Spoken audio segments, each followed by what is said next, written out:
The sun-baked earth cracked beneath Zara Blackburn's boots as she stood at the edge of Promise Creek, watching the autumn leaves drift across the water like memories of a life she'd never have. At 32, she had long ago buried her girlish dreams of romance alongside her parents in the small cemetery on the hill overlooking the town of Silverton, Colorado.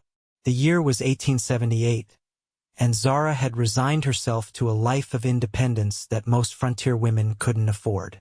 "Miss Blackburn, there's a man lookin' for you," young Tommy Reynolds called, his freckled face appearing over the ridge of the creek bank. Zara brushed the dust from her plain blue dress. "What man would that be, Tommy?" "Some rancher, madam. Says he wants to talk about your daddy's old property."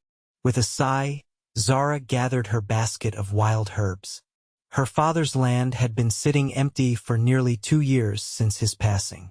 She'd been managing the general store he'd left her, living in the rooms above it, letting the small ranch outside town slowly deteriorate. Every month brought another offer from some ambitious man looking to expand his holdings. The walk back to town gave Zara time to compose herself. Silverton had grown substantially since the silver mines opened. What had once been a sleepy settlement was now bustling with miners, merchants, and the occasional troublemaker. Her general store stood at the corner of Main Street, its weathered sign reading Blackburn's Goods, swinging gently in the afternoon breeze. When she pushed open the door, the bell jangled above her head, and she immediately noticed the tall figure examining a shelf of canned peaches. Even from behind, she could tell he wasn't local. His black hat was expensive, his coat well-tailored, and when he turned to face her, Zara felt an unexpected flutter in her chest. "Miss Blackburn," he said, tipping his hat. His voice was deep with a slight Eastern accent. "Quinn Garrison. I believe your young messenger found you." Zara nodded curtly, moving behind the counter to create distance between them.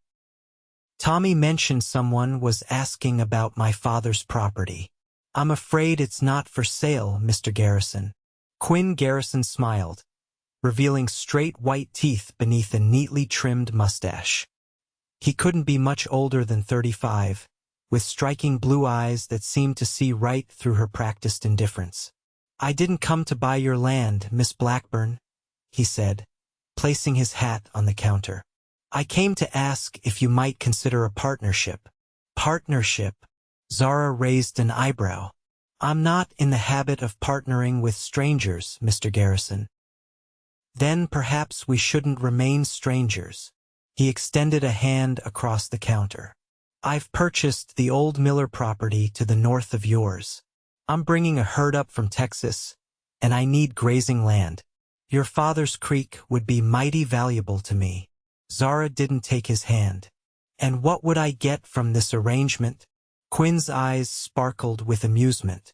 "Besides my charming company, a percentage of my cattle business and help restoring your father's house. I understand it's falling into disrepair."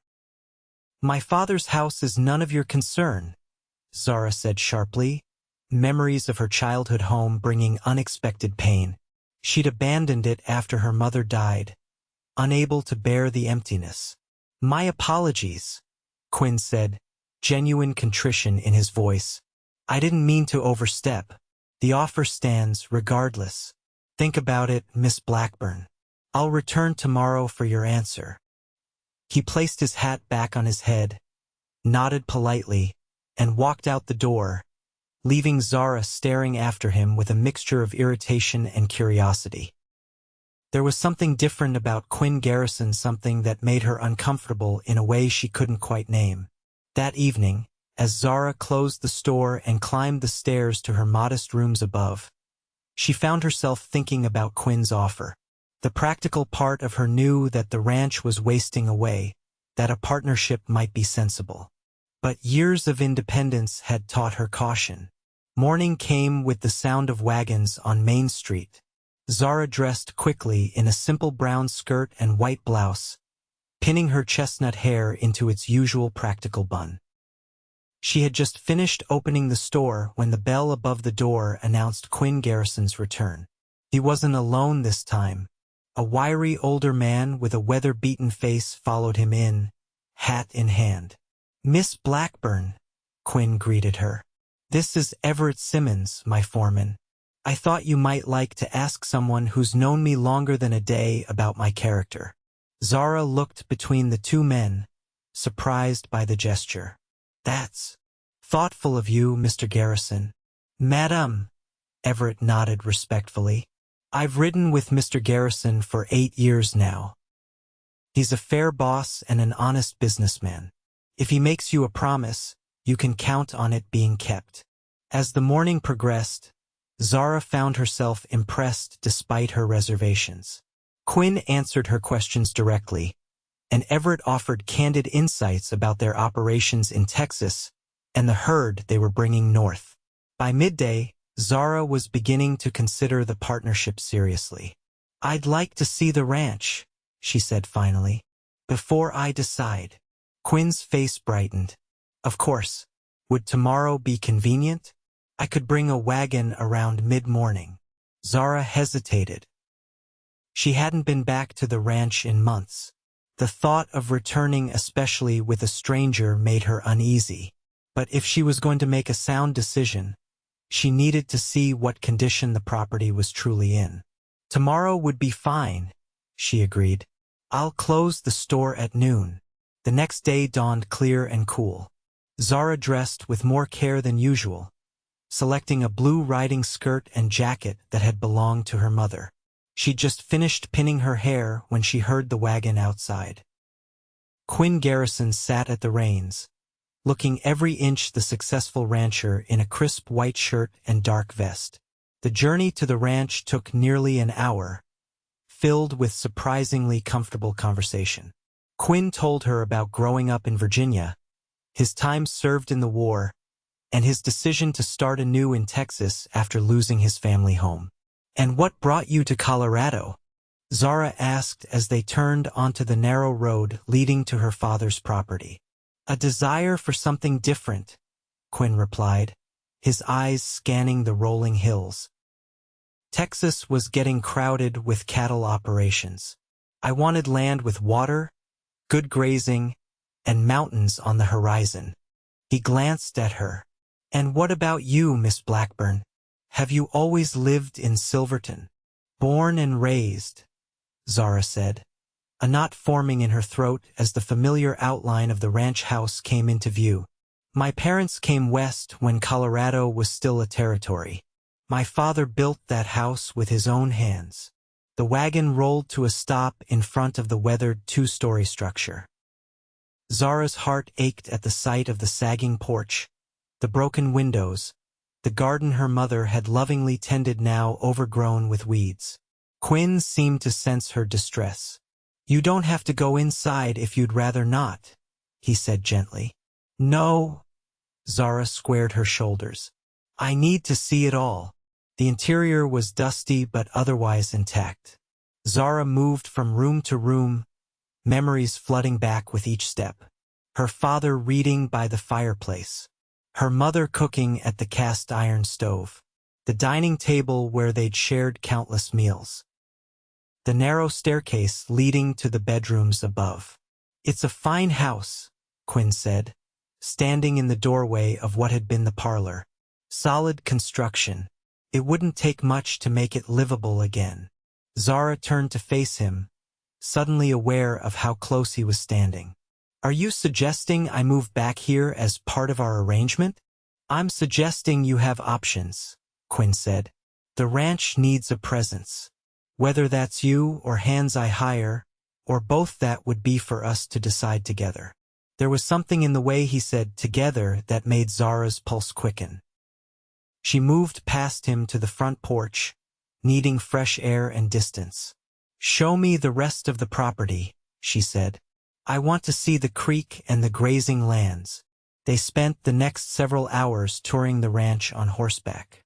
Quinn pointed out improvements he would make: new fencing, repairs to the barn, clearing additional pasture, speaking with such enthusiasm that Zara found herself caught up in his vision.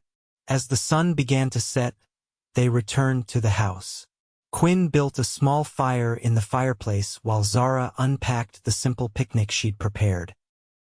They sat before the crackling flames, eating cold chicken and biscuits, discussing terms of a potential agreement. "So," Quinn said, wiping his hands on a napkin, "have I convinced you yet, Miss Blackburn?" Zara looked at him in the firelight, studying his face. There was something trustworthy about Quinn Garrison, something solid and dependable that she rarely encountered in men. "I'm inclined to accept your proposal," she said carefully, "but I have conditions." "Name them." "First, I retain full ownership of the land.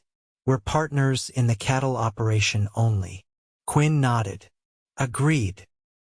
"Second, I want everything in writing, reviewed by Judge Parker in town." "Of course." "And third," Zara hesitated, "I want to be involved in the decisions. This isn't just a financial arrangement to me, Mr. Garrison. This was my family's home." Quinn's expression softened. "I wouldn't have it any other way, Miss Blackburn. And please call me Quinn." "Then I suppose you should call me Zara," she replied, surprising herself with the invitation to familiarity. They shook hands across the small space between them, and Zara couldn't help but notice how warm his palm felt against hers, how his fingers seemed to linger just a moment longer than necessary. The ride back to town was quiet, both lost in their own thoughts. When Quinn helped her down from the wagon in front of the store, he held her hand a beat longer than propriety dictated. "I'll have the papers drawn up tomorrow," he said. "And Zara? Thank you for trusting me with something so precious to you." As she watched him drive away, Zara felt something shift inside her, a small, almost imperceptible opening in the wall she'd built around her heart. The weeks that followed were a whirlwind of activity. Quinn's cattle drive arrived, 3,000 head of longhorns accompanied by a dozen cowboys who set up camp on the outskirts of town. Repairs began on the ranch house and barn, with Zara riding out each afternoon to check on progress and offer input. She found herself looking forward to these daily visits, especially when Quinn was there. He worked alongside his men, shirt sleeves rolled up, strong hands guiding a hammer or saw with surprising dexterity. They fell into an easy rhythm of conversation, discovering shared interests in books and music, debating politics, laughing over childhood stories.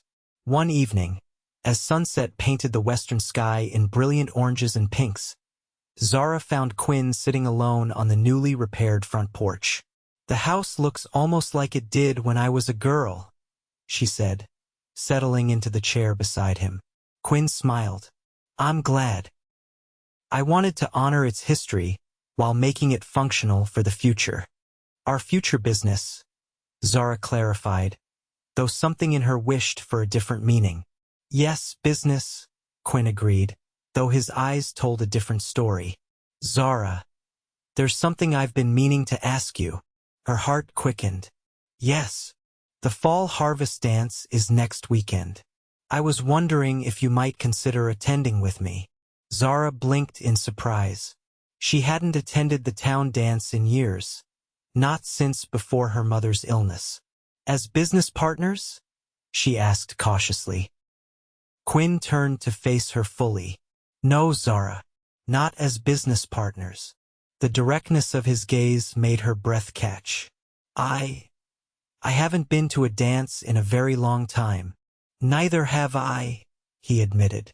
"But I find myself wanting to dance with you quite specifically." Zara looked down at her hands, aware of the calluses from years of work, the simple gold band that had been her mother's, her only piece of jewelry. She wasn't a young girl anymore, with dreams of romance and courtship. "Quinn, I'm 32 years old. I'm not some blushing debutante." "Thank God for that," he replied with a laugh. "I've had my fill of debutantes. I'm asking a strong, intelligent woman who interests me greatly if she would do me the honor of a dance." Put that way, how could she refuse? "Yes," she said finally. I would like that. The night of the dance arrived with a flutter of nervousness Zara hadn't felt in years. She'd spent the afternoon washing and styling her hair, letting it fall in soft waves instead of her usual severe bun. The dress she wore had been her mother's emerald green silk that had been carefully preserved in a cedar chest, waiting for an occasion that Zara had never expected to come. When Quinn arrived at her door, his reaction made the effort worthwhile. He stood speechless for a moment, his eyes taking in the transformation with undisguised admiration. "You are beautiful, Zara Blackburn," he said simply. The town hall was decorated with autumn leaves and paper lanterns, a local band playing lively tunes as couples whirled around the floor. Heads turned when Quinn escorted Zara inside, whispers following in their wake. It had been so long since anyone had seen the reserved shopkeeper in anything but her practical work clothes. Quinn proved to be an excellent dancer, guiding Zara confidently through waltzes and reels. During a brief rest, they stood near the refreshment table, watching the other dancers. "People are talking about us," Zara murmured, noticing the glances. "Let them talk," Quinn replied, his hand warm against the small of her back. "I'm too busy enjoying my evening with the loveliest woman in the room to care what they think." Zara felt a blush rise to her cheeks. "You're quite the flatterer, Mr. Garrison." "Not flattery if it's true," he countered, his blue eyes twinkling. "And I thought we were past Mr. Garrison by now." As the evening progressed, Zara found herself relaxing, enjoying the music, the dancing, and most of all, Quinn's company. When the band began a slower waltz, he drew her closer than before, his hand firm at her waist, his cheek nearly touching her hair. "Zara," he said softly, his breath warm against her ear, "I want you to know that my interest in you goes far beyond our business arrangement." She pulled back slightly to look up at him. "Quinn, you don't need to say anything now," he interrupted gently. "I just wanted you to know where I stand. I've come to care for you a great deal these past weeks." Zara's heart raced, a mixture of joy and fear swirling within her. It had been so long since she'd allowed herself to feel anything like this. I need time," she managed. Quinn smiled, understanding in his eyes. "Time is something I'm happy to give you, Zara. I'm not going anywhere." The remainder of the evening passed in a pleasant haze. When Quinn finally escorted her home, he kissed her hand at her doorstep, a gentleman's farewell that nonetheless left her skin tingling. "Good night, Zara," he said. "Thank you for a wonderful evening." "Good night, Quinn," she replied, watching him walk away before closing her door and leaning against it, her mind awhirl with new possibilities. Life took on a different rhythm after the dance. Quinn called at the store regularly, sometimes with business matters to discuss, sometimes simply to bring her wildflowers he'd found on his rides or a book he thought she might enjoy. Zara found herself looking forward to these visits, dressing with more care each morning, letting her hair fall in softer styles. The ranch house renovations were completed by early December, just as the first snows began to dust the mountains. Quinn invited Zara to dinner to celebrate, promising to cook himself. "You can cook?" she asked skeptically when he extended the invitation. "I'm a man of many talents," he replied with a wink, "some of which might surprise you." Zara arrived at the ranch on a crisp winter evening, the house a welcoming beacon of warmth and light against the darkening sky. Inside, she found the dining table set with her mother's china, candles flickering in silver holders, a fire crackling in the hearth. The familiar rooms had been transformed, furniture polished, curtains hung, family portraits carefully restored to their places on the walls. "Oh, Quinn," she breathed, turning in a slow circle. "It's perfect." He appeared in the doorway to the kitchen, looking uncharacteristically nervous. "You approve, then?" "I tried to keep everything as I thought you would want it." "It's exactly right," Zara said, emotion thickening her voice. It feels like home again.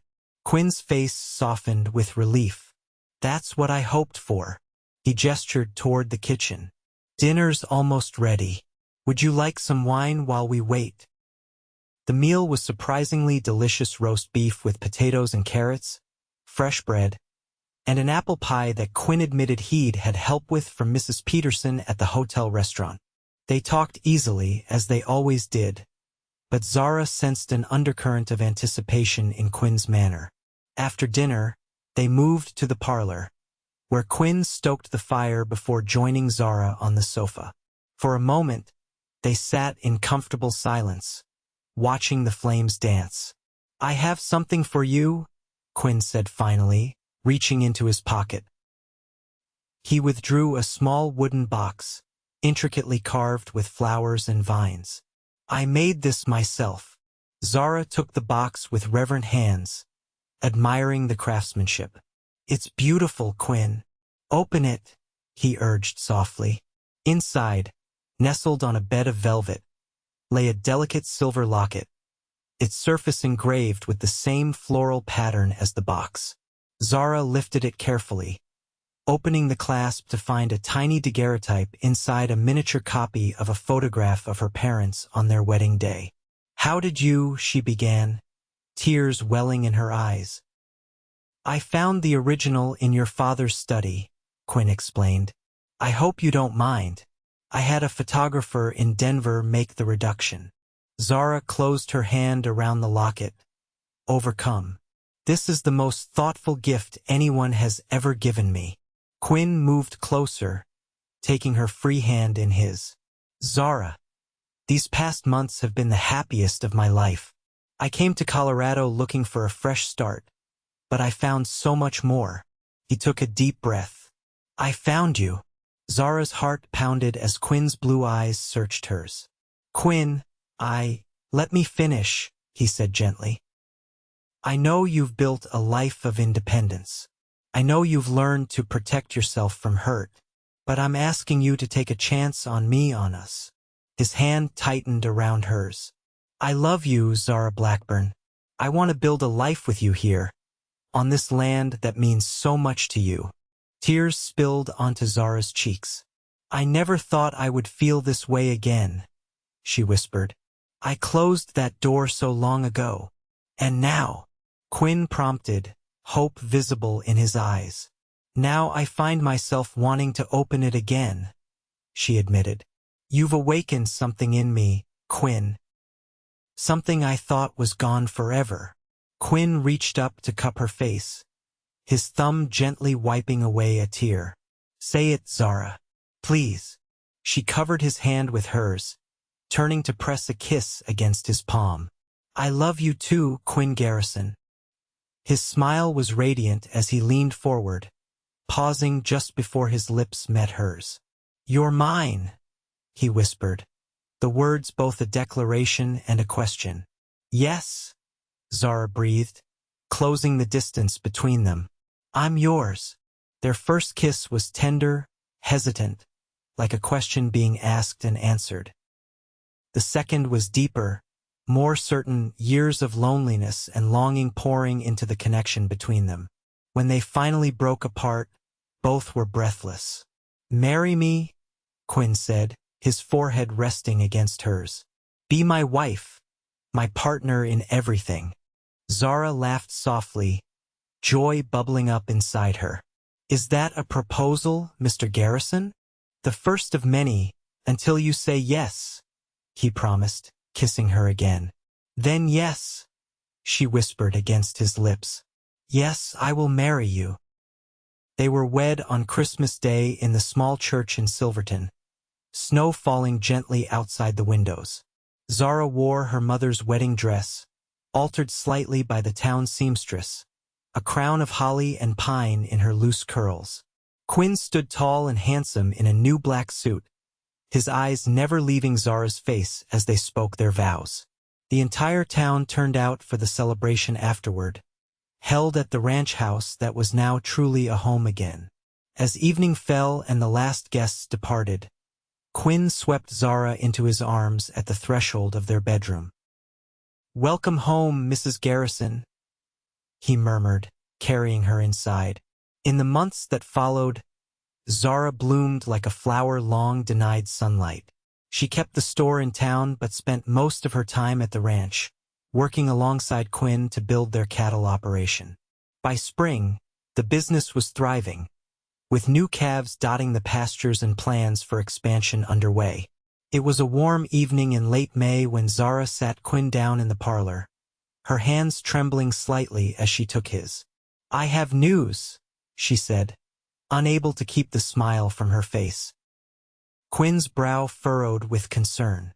"Is everything all right?" "More than all right," Zara assured him. She guided his hand to her stomach, still flat beneath her dress. "We're going to have a baby." Quinn's expression transformed from confusion to wonder in an instant. "A baby?" he repeated, his voice hoarse with emotion. "You're certain?" Zara nodded, tears of happiness filling her eyes. "Dr. Morris confirmed it yesterday.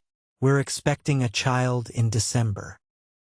With a joyful whoop, Quinn lifted her from the chair, spinning her in a gentle circle before setting her carefully back on her feet. "A baby," he said again, wonder in his voice. His hand returned to her stomach, protective and reverent. "Our child, our child," Zara echoed, covering his hand with hers. At 33, she had never expected this blessing, had resigned herself to a childless existence. Now, with Quinn's arms around her, his joy matching her own, she felt complete in a way she'd never imagined possible. The pregnancy progressed smoothly through the summer and fall. Quinn was attentive to Zara's every need, insisting she rest when tired, bringing her special treats from town, reading aloud to her in the evenings as they sat on the porch watching the sunset.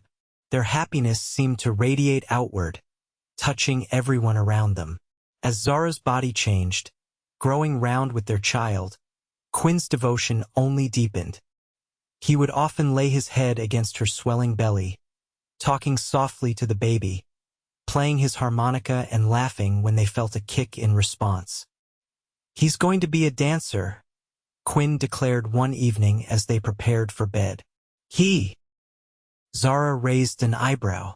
"Are you so certain it's a boy?" Quinn grinned, pulling her gently into his arms. "Boy or girl, it doesn't matter, as long as our child has your courage and spirit." "And your kindness?" Zara added, touching his face tenderly. "Your generous heart." On a snowy night in mid-December, almost exactly a year after their wedding, Zara went into labor. Quinn sent for the midwife and Dr. Morris, then held Zara's hand through the long hours that followed, wiping her brow, murmuring encouragement, his face tight with concern as she struggled. "You can do this, my love," he whispered as dawn approached. "You're the strongest person I know." With a final push and a cry that seemed to come from her very soul, Zara brought their daughter into the world. The midwife cleaned and swaddled the tiny girl before placing her in Zara's arms. "She's perfect," Zara breathed, counting fingers and toes, marveling at the delicate features, the wisps of dark hair. Quinn sat beside them on the bed, one arm around Zara, the other hand gently touching their daughter's cheek. "She looks like you," he said, his voice thick with emotion. "What shall we name her?" Zara asked, looking up at her husband's awestruck face. Quinn considered for a moment. "How about Eleanor after your mother?" Tears filled Zara's eyes. "Eleanor Rose Garrison," she decided. "Rose for the flowers you brought me when you first began courting me." "Eleanor Rose," Quinn repeated, bending to kiss his daughter's forehead. "Welcome to the world, little one. You are so loved." As Quinn held his daughter for the first time, his big hands cradling her tiny form with infinite care, Zara watched them with a heart so full it might burst. This man, this good, strong, gentle man had brought love back into her life, when she'd thought that door forever closed. The first year of Eleanor's life passed in a blur of joyful exhaustion. She was a happy baby, quick to smile and laugh, adored by her parents and the entire community. Quinn proved to be a natural father, as comfortable changing diapers as he was managing ranch hands. He often carried Eleanor with him as he worked around the property, telling her about the cattle, the crops, the mountains in the distance. Zara found motherhood both challenging and rewarding. There were nights when Eleanor wouldn't sleep, days when Zara felt overwhelmed by the responsibilities of child, home, and business.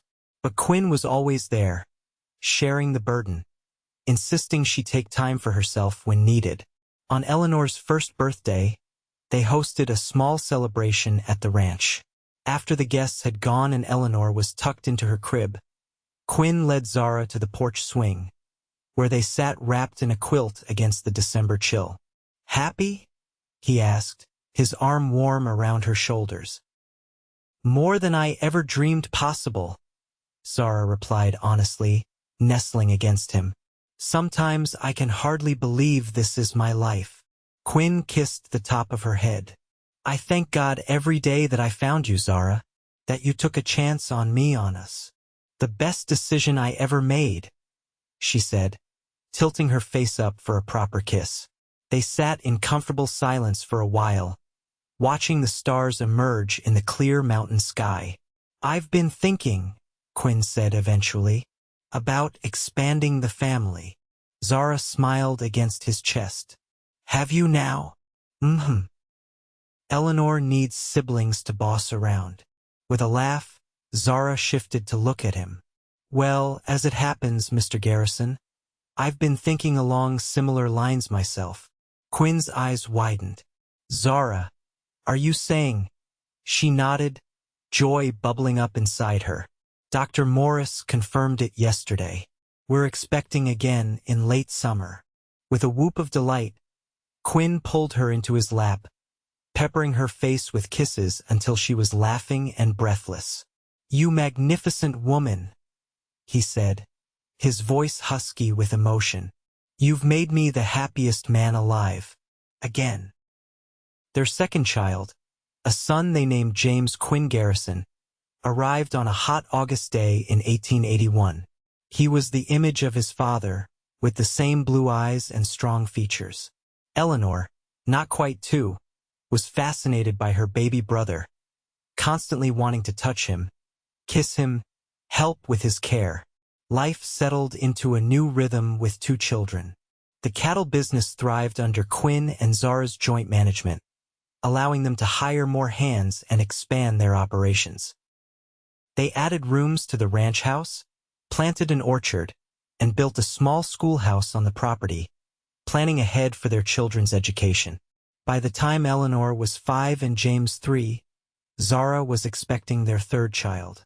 The pregnancy was more difficult than her previous 2, forcing her to rest more and rely on Quinn's mother, who had moved from Virginia to be closer to her grandchildren. "I'm sorry to be such a burden," Zara fretted one evening as Quinn helped her into bed. He sat beside her, taking her hand in his. "You, my love, could never be a burden. You're giving us another child, another miracle. The least I can do is pick up the slack while you grow this new little Garrison." Zara smiled, touching his bearded cheek. "How did I get so lucky?" "I ask myself the same question every day," Quinn replied, bending to kiss her softly. Their third child, another daughter they named Catherine, was born in the spring of 1884. She was a delicate baby with auburn hair like Zara's and Quinn's blue eyes, a perfect blend of both parents. As the years passed, the Garrison family flourished. Eleanor grew into a confident young woman with her mother's practical nature and her father's charm. James was quieter, thoughtful, with a natural affinity for ranching and a deep love of books. Catherine, the baby, was a free spirit who filled the house with music and laughter. Quinn and Zara's partnership, both in business and in life, deepened with each passing year. They weathered the challenges of frontier life together: droughts, harsh winters, economic downturns, their bond only strengthening through adversity. On their 15th wedding anniversary, Quinn surprised Zara with a trip to San Francisco, leaving the children in the capable hands of his mother and their trusted foreman. It was the first time they had traveled so far together, and Zara marveled at the bustling city, the elegant hotels, the vast expanse of the Pacific Ocean. On their final evening, they stood on the balcony of their hotel room, watching the sunset paint the sky in brilliant golds and pinks. "Thank you for this gift," Zara said, leaning back against Quinn's chest, his arms wrapped securely around her. "You deserve the world, Zara Garrison," he murmured against her hair, now threaded with strands of silver. "Though I must admit, I'm eager to get back home to our children." Zara turned in his embrace, looking up at the face she knew better than her own, the laugh lines around his eyes, the gray peppered through his dark hair, the same tender expression he'd worn since the day they met. "I love you, Quinn Garrison," she said simply. "More today than yesterday, and not as much as tomorrow." He smiled, bending to kiss her with the same passion as when they were newlyweds. "And I love you, Zara Garrison. You're mine, remember? Always have been, always will be." "Always," she agreed, sealing the promise with another kiss. When they returned to Silverton, they found the ranch thriving under James's watchful eye, despite his young age. Eleanor had organized the household with efficiency that made Zara proud, and Catherine had somehow managed to tame a wild Mustang foal that had been separated from its herd.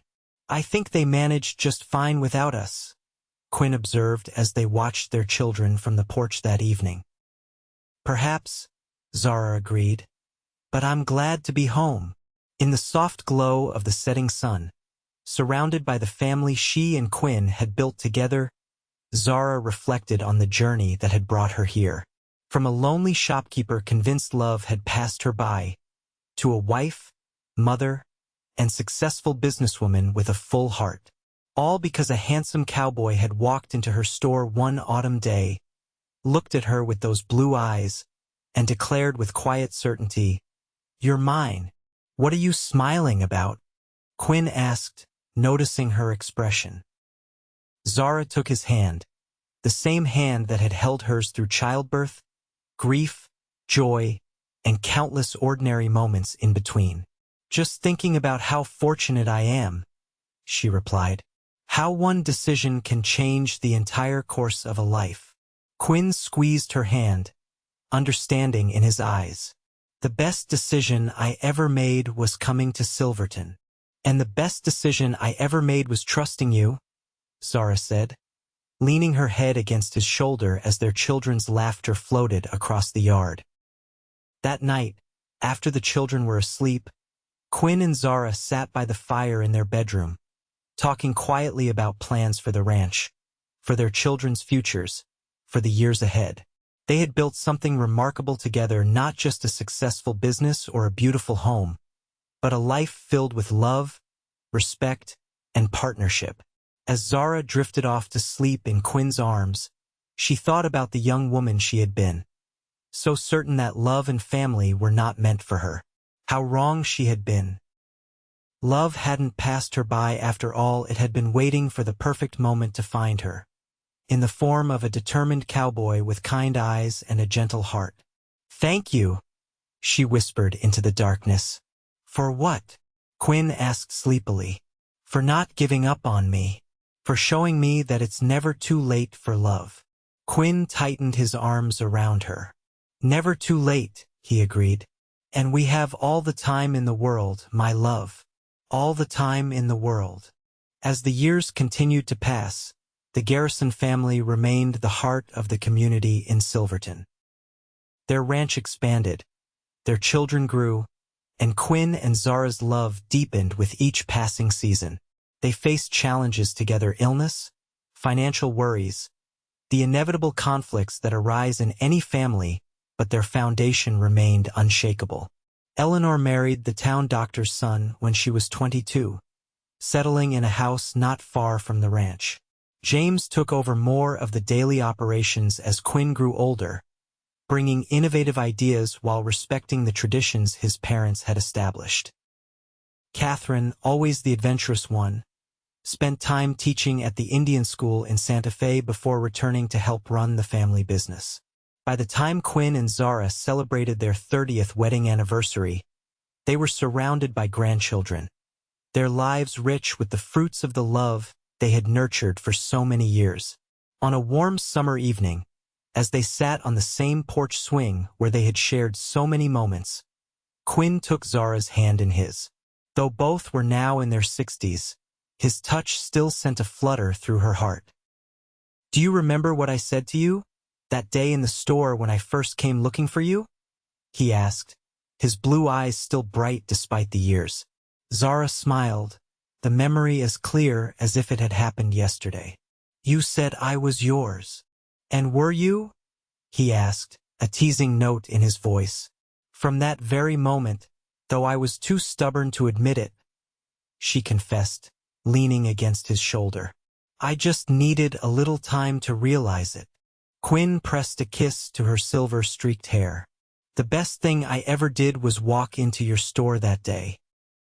The best words I ever spoke were 'you're mine.' And the best decision I ever made was believing you," Zara replied, her heart full as she gazed out at the land they had tended together, the home they had built, the family they had created from love that had come when she least expected it. In the golden light of sunset, surrounded by the legacy of their love, Quinn and Zara Garrison held each other close, grateful for the journey that had brought them together and the life they had created, a life neither had imagined possible until they found each other.